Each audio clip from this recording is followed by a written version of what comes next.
Welcome back to Dronacharya IAS YouTube channel. This is our daily newspaper video. तो आज है 26 फरवरी। तो देखते हैं कि आज के हमारे द हिंदू न्यूज़पेपर में वैसे कौन कौन से न्यूज़ आर्टिकल्स हैं जो हमारी UPSC प्रिपरेशन पर्सपेक्टिव से इम्पॉर्टेंट हैं, और इन आर्टिकल्स को आज की इस वीडियो में हम ब्रीफली डिस्कस करेंगे। आज हम सबसे पहले बात करेंगे इंडिया के सरोगेसी रूल्स के बारे में। हमने हमारी लास्ट वीडियो में देखा कि इंडिया में जो सरोगेसी रूल्स चल रहे हैं उनको रिसेंटली मॉडिफाई किया गया है। तो बेसिकली डोनर गेमेट्स को लेकर एक बड़ी मॉडिफिकेशन की गई है। तो विल ट्राई टू अंडरस्टैंड कि क्या है ये मॉडिफिकेशन और इस मॉडिफिकेशन को क्यों लाया गया है, why were the surrogacy rules modified, और इसका क्या इम्प्लीकेशन होगा, that will see. Apart from it, जब से इंडिया में हमने लास्ट वीक फॉलो कर रहे थे, जब से रायसीना डायलॉग चल रहा था, तब से ही ये डिस्कशन चल रही है। सबसे पहले हमने देखा था कि ग्रीस के प्राइम मिनिस्टर ने IMEC की बात की, और उसके बाद ग्रीस के नेबरिंग कंट्री हमने अल्बानिया की भी डिस्कशन की थी और देखा था कि वो भी कहीं ना कहीं IMEC का हिस्सा बनना चाहते हैं। और IMEC बेसिकली है क्या? It is India middle east Europe economic corridor. So as the name suggest, ये एक इकोनॉमिक कॉरिडोर है जिसमें इंडिया, मिडल ईस्ट और यूरोप को कनेक्ट किया जाएगा। और आज इसको लेकर एक पर्सपेक्टिव शो किया जा रहा है। हम सब जानते हैं कि करंटली वेस्ट एशिया में जो सिचुएशन चल रही है, इजराइल हमास वॉर रुक नहीं रहा है, और रेड सी वाला जो एरिया है वहाँ पे क्राइसिस बिल्डअप हो चुका है। कैसे? येमेन में एक मिलिटेंट ग्रुप है, एक मिलिटेंट रेबल्स हैं जिनका नाम है हुथी रेबल्स, ठीक है। और ये हुथी रेबल्स रेड सी में जो वेसल्स जा रही हैं उनके ऊपर अटैक कर रहे हैं, just to show their solidarity to what is happening in Gaza. अब इसे हम कह रहे हैं रेड सी क्राइसिस। इसका डेफिनेटली इम्पैक्ट ग्लोबल ट्रेड के ऊपर हो रहा है। स्पेशली इंडिया का ट्रेड जो यूरोप के साथ होता है या फिर नदर्न अफ्रीका के साथ होता है, वो बहुत कॉमनली रेड सी का रूट यूज़ करते हैं हम वहाँ पे। तो ऑफ कोर्स इस क्राइसिस का इफेक्ट हमारे एक्सपोर्ट और इम्पोर्ट के ऊपर हुआ है along with so many countries. तो यहाँ पे ये पर्सपेक्टिव दिया गया है कि क्या IMEC इस रेड सी क्राइसिस को एड्रेस कर सकता है, क्या ये एक ऑल्टरनेटिव बन सकता है, तो वो हम यहाँ पे समझने की कोशिश करेंगे। अपार्ट फ्रॉम दिस, हमारे पास एक हाउस होल्ड कंजम्पशन का सर्वे आया है, जिसमें जो कि नीति आयोग के जो चीफ हैं उन्होंने कहा है कि इंडिया में जो पॉवर्टी लेवल है ये 5% से भी कम हो चुका है, ठीक है। तो यहाँ से सबसे पहले सर्वे की मेजर फाइंडिंग्स देखेंगे, जहाँ पे कंजम्पशन पैटर्न में जो चेंजेस आए हैं अर्बन एरियाज़ और रूरल एरियाज़ में, और वो क्या इम्प्लीकेशन देते हैं, इस चीज़ को हम यहाँ पे समझेंगे। फिर हम बात करेंगे लैंग्वेज एटलस ऑफ इंडिया की। हम जानते हैं India is a diverse country, हमारे पास बहुत सारी लैंग्वेजेस हैं इंडिया में, और एक हमारे यहाँ एक प्राइम मोटिव चलता है, वो ये है कि जो बेसिक एजुकेशन है, जो प्राइमरी एजुकेशन है, वो मदर टंग में दी जाए। अब इसे लेकर IGNCA इन्होंने ये कहा है कि इंडिया का एक लैंग्वेज एटलस तैयार करने की ज़रूरत है, ताकि इंडिया की जो लैंग्वेज डाइवर्सिटी है, लिंग्विस्टिक डाइवर्सिटी है, उसे लेकर हमें एक प्रॉपर इंसाइट मिल सके कि शेड्यूल्ड लैंग्वेज तो हमारे पास जो है, अपार्ट फ्रॉम दैट हमारे पास नॉन शेड्यूल्ड लैंग्वेज कौन कौन सी हैं, कहाँ कहाँ पे किस तरह की लैंग्वेज बोली जाती है। तो इसको लेकर एक लैंग्वेज एटलस जो है वो तैयार करना चाहिए। तो इसकी अपडेशन हम यहाँ पे देखेंगे। फाइनली हमने लास्ट वीक देखा था कि इसरो का जो क्रायोजेनिक इंजन है CE-20 इंजन, इसे ह्यूमन रेटिंग दे दी गई थी। ये जो इंजन है ये गगनयान में यूज़ होने वाला है और इसको फाइनली ह्यूमन रेटिंग दी गई थी। So in this video will try to understand कि इसरो के पास हम किस किस तरह के इंजन्स यूज़ करते हैं, और एक इंजन का एक बेसिक मैकेनिज्म क्या है, और क्यों यहाँ पे CE-20 इंजन को यूज़ किया जा रहा है for the Gaganyaan mission. So will try to understand the basic science of it. तो ये कुछ आर्टिकल्स हैं जो कि आज की हमारी वीडियो के पर्सपेक्टिव से इम्पॉर्टेंट हैं। So let's begin with it. तो शुरुआत करेंगे सबसे पहले हम इसरो के गगनयान मिशन के बारे में। Very important mission for us. उम्मीद है कि इन द मिड ऑफ 2024 इस साल गगनयान मिशन हमें देखने के लिए मिलेगा। और इसे लेकर लास्ट वीक हमारे पास अपडेट आया था कि इसरो ने अपने CE-20 इंजन को, द CE-20 इंजन, इसे ह्यूमन रेटिंग दे दी थी, ठीक है। अब कुछ बातें हम यहाँ पे समझेंगे। जो हमारा CE20 इंजन है, फर्स्ट ऑफ ऑल ये है इंडिया का इंडिजीनियस, ये हमारा इंडिजीनियस क्रायोजेनिक इंजन है, इंडिजीनियस क्रायोजेनिक इंजन। पहली बात तो ये बात याद रखेंगे आप, क्रायोजेनिक इंजन है और इसे GSLV Mark 3 के अंदर यूज किया जाएगा, GSLV Mark 3।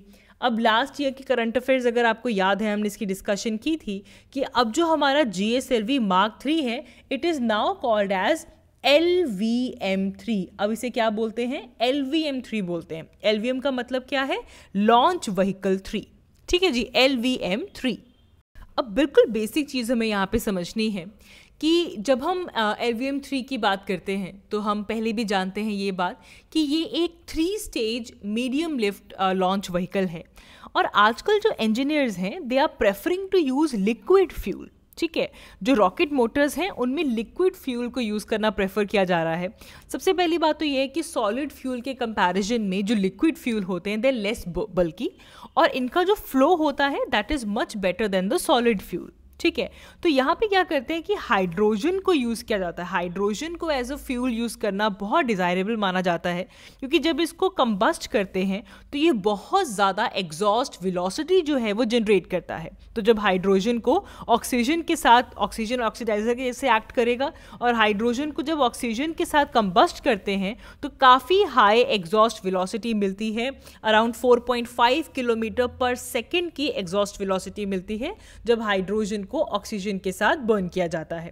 तो वेराज अगर हम एक अनसिमेट्रिकल जो पहले डाइमिथाइल हाइड्राजीन यूज़ करते हैं या फिर जो नाइट्रोजन टेट्रोक्साइड यूज़ करते हैं उसके कंपैरिजन में ये एनर्जी काफ़ी ज़्यादा है।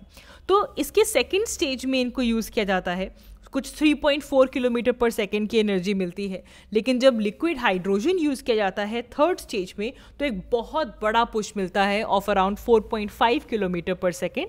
तो इसीलिए रॉकेट के मोटर्स में आजकल हाइड्रोजन को एज अ डिज़ायरेबल फ्यूल के तौर पे देखा जाता है, ठीक है जी। इसीलिए आता है हमारे ये क्रायोजेनिक इंजन्स। अब इसरो के पास मेनली 3 तरह के इंजन्स आते हैं क्योंकि देखिए कि हाइड्रोजन जो है जब आप इसको लिक्विड फॉर्म में देखते हैं तो ये उतने अच्छे से वेल बिहेव नहीं करती। इसको काफ़ी सही से एक प्रॉपर टेम्परेचर पे मेंटेन करना पड़ता है। अराउंड -253 डिग्री सेल्सियस का टेम्परेचर चाहिए आपके लिक्विड हाइड्रोजन को, और वहीं जो ऑक्सीजन है उसको -84 डिग्री सेल्सियस के लेवल पे मेंटेन करना पड़ता है। और एक तो ये चैलेंज है कि टेम्परेचर मेंटेन करना पड़ता है, सेकंड क्योंकि लिक्विड है तो वो इजीली लीक भी हो सकता है। तो इसीलिए स्पेशल इक्विपमेंट्स की ज़रूरत पड़ती है कि कहाँ पे लिक्विड हाइड्रोजन को स्टोर किया जाए, कैसे ट्रांसपोर्ट किया जाए जिससे कि इसे रॉकेट को पावर करने के लिए यूज़ किया जा सके, बिकॉज क्रायोजेनिक इंजन्स में ये बहुत इंपॉर्टेंट रोल प्ले करता है। तो इंडिया के पास इसरो ने अभी तक 3 तरह के क्रायोजेनिक इंजन्स जो हैं वो यूज़ किए हैं। एक है KVD-1, दूसरा है CE7.5 और अभी हम देख रहे हैं CE20। अब देखो पहली बात तो ये CE20 के बारे में हर कोई बात कर रहा है, लेकिन पेपर में अगर KVD-1 या फिर CE7.5 CE20 लिखा हुआ आता है तो पहले तो ये जानना है कि ये 3 तरह के क्रायोजेनिक इंजन्स जो हैं ये इसरो अभी तक यूज़ कर चुका है। KVD-1 तो बेसिकली रशिया का है, सोवियत यूनियन का है, जो कि इंडिया को सप्लाई किया गया था 1990s में। लेकिन इसी KVD-1 जो कि रशिया से आया था, इसी के बेसिस पे CE7.5 को डिज़ाइन किया गया था। लेकिन हमारे जो इवन रिसेंट जो मिशंस हुए थे, GSLV Mark 2 ने जो मिशंस किए थे उसमें CE7.5 इंजन्स को यूज़ किया जाता था थर्ड स्टेज में।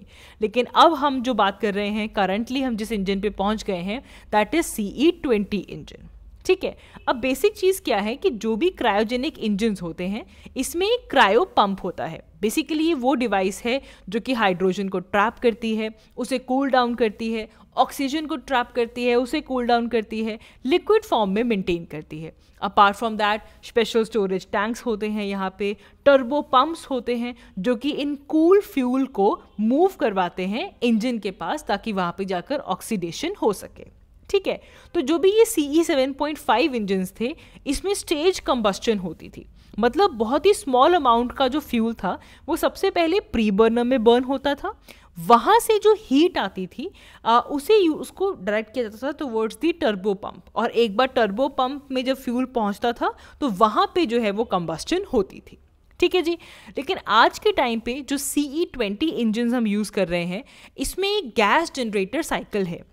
इसमें सबसे पहले जो प्री बर्नर में फ्यूल बर्न करते थे उसको डिस्कार्ड कर दिया गया है। हाँ, ऑफ कोर्स फ्यूल एफिशिएंसी इससे ज़रूर कम हुई है, लेकिन जो CE20 है वो ईजियर टू बिल्ड है, ईजियर टू टेस्ट है, एंड ऑफ कोर्स जो इसकी एनर्जी एफिशिएंसी है, फ्यूल यूज़ एफिशिएंसी CE 7.5 की कंपैरिजन में बेशक कम है, लेकिन थ्रस्ट बहुत बड़ा देता है।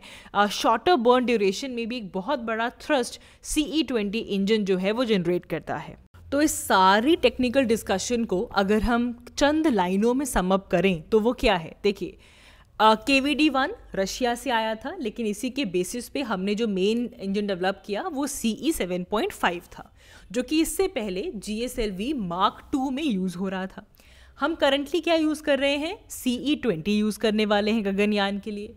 क्या डिफरेंस है, जो CE 7.5 इंजन था इसमें स्टेजेस के अंदर कंबस्टन होती थी। पहले एक प्री बर्नर था, उसमें थोड़ा सा फ्यूल बर्न करते थे, जो हीट यूज़ होती थी उससे टरबाइन जो थी वो टर्बो पंप को पावर देती थी, और फिर टर्बो पंप बाकी का जो फ्यूल है उसको कंबस्टन चैम्बर में लेकर जाता था और मेन इंजन उसे बर्न करता था और एनर्जी जनरेट करता था। तो स्टेजेस हो गए, इसी को कहा जाता है स्टेज कंबस्टन, कि प्री बर्नर में सबसे पहले कुछ फ्यूल बर्न करके थोड़ी सी एनर्जी जनरेट की जाती थी।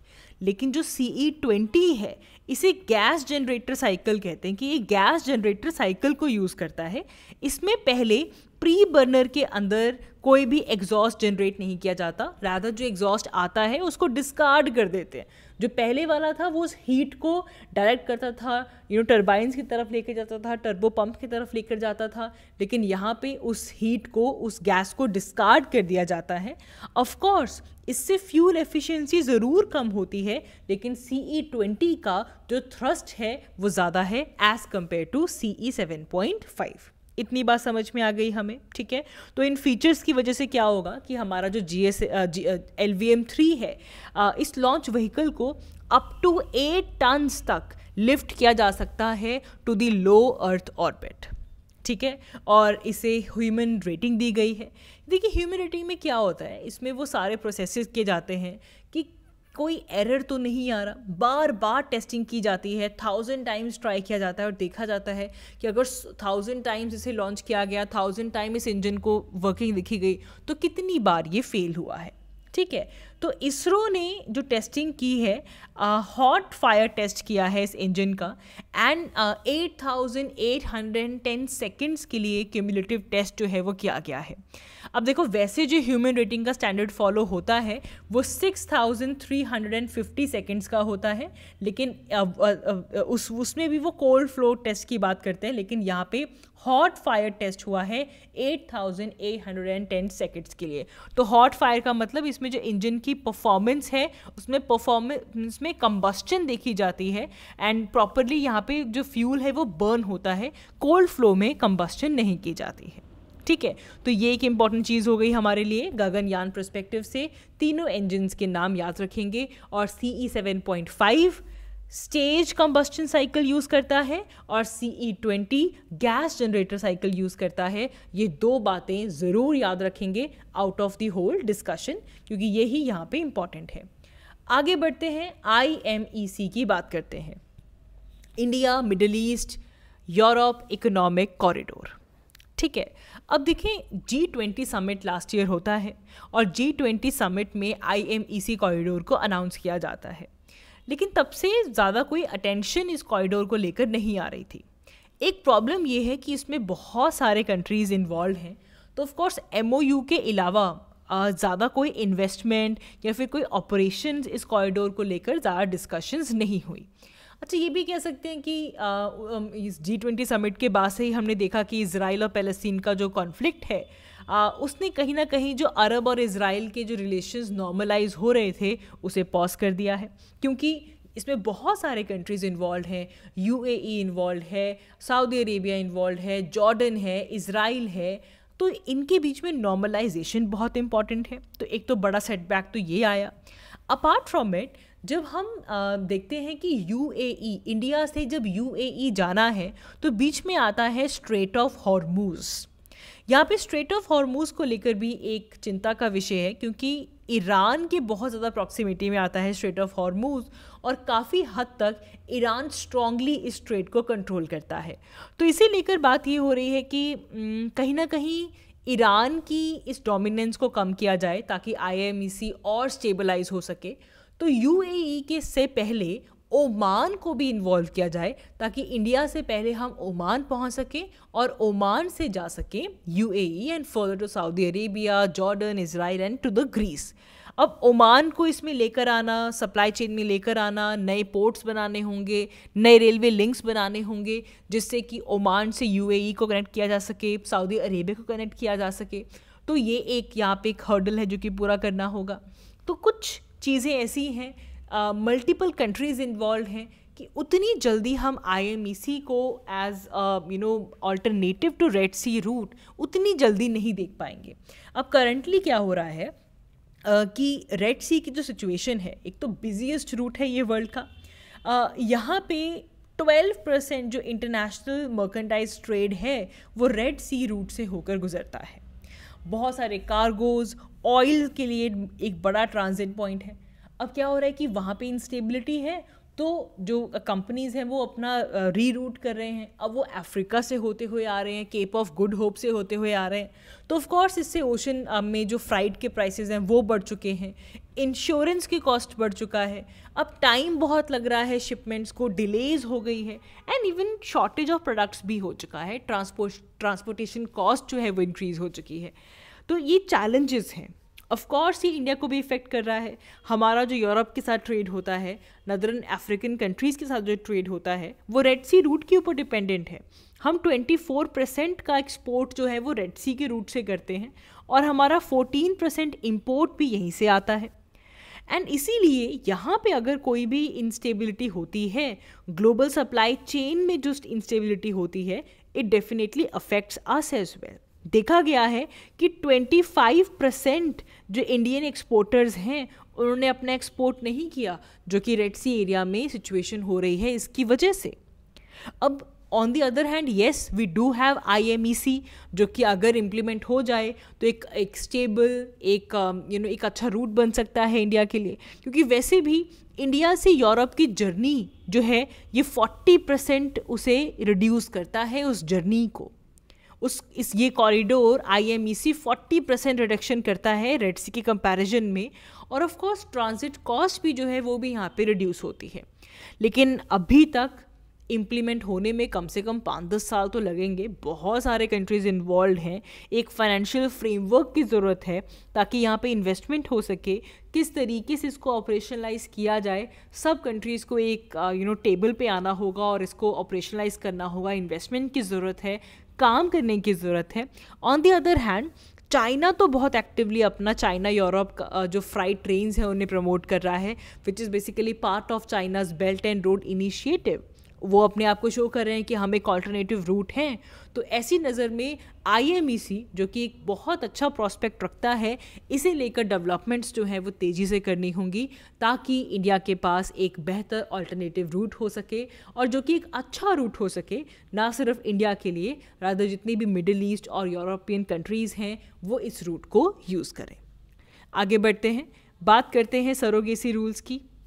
हमने देखा अगेन लास्ट वीक कि इंडिया के जो सरोगेसी रेगुलेशन रूल्स 2022 में जो आए थे उन्हें मॉडिफाई किया गया, और अब कहा गया कि जो इंटेंडेड कपल है, जो मैरिड कपल है, जो कि सरोगेसी करना चाहते हैं, सरोगेसी के थ्रू अपने पेरेंटहुड का सपना पूरा करना चाहते हैं, उनको अलाउ किया गया कि वो या तो डोनर एग या फिर डोनर स्पर्म यूज़ कर सकते हैं सरोगेसी के लिए।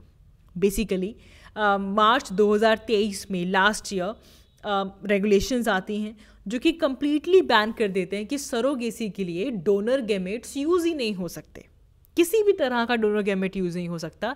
सरोगेसी के लिए इंटेंडेड कपल का एग भी कपल का होगा और स्पर्म भी कपल का होगा, तभी जो है वो सरोगेसी हो पाएगी।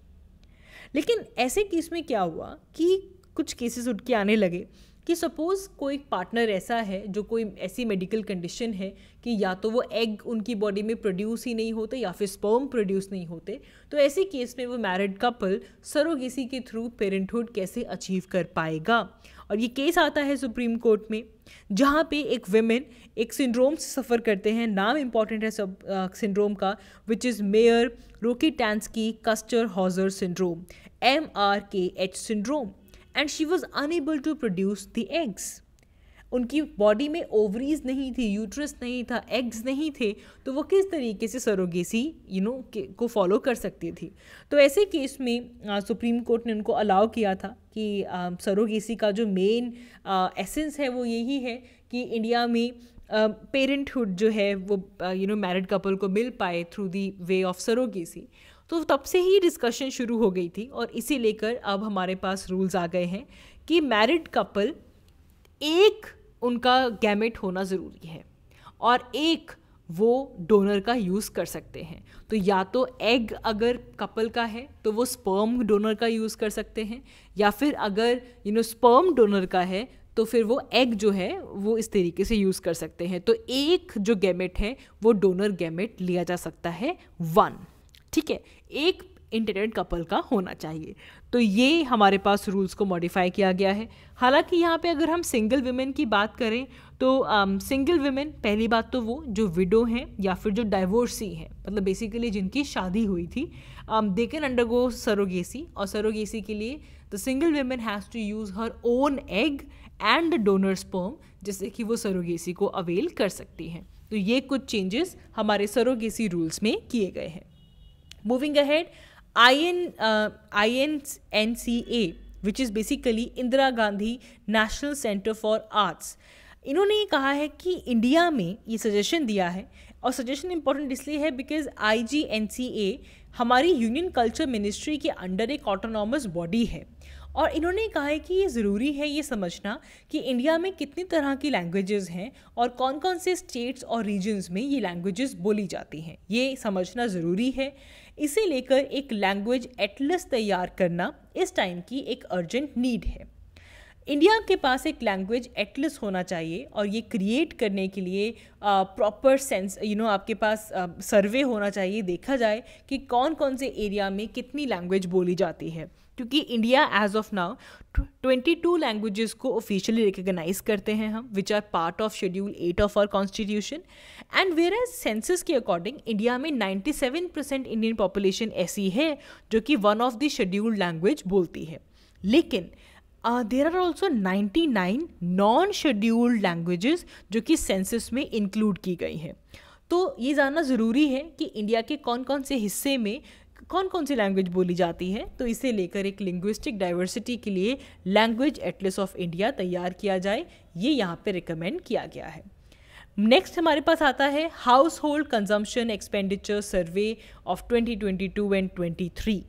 अब इसमें मेन चीज़ें हमारे पास जो निकल के आई हैं वो ये है कि सबसे पहले ओवरऑल इंडियंस की अगर हम बात करें तो हमारा जो फूड कंजम्पशन का पैटर्न है उसमें बहुत सारे चेंजेस आ रहे हैं।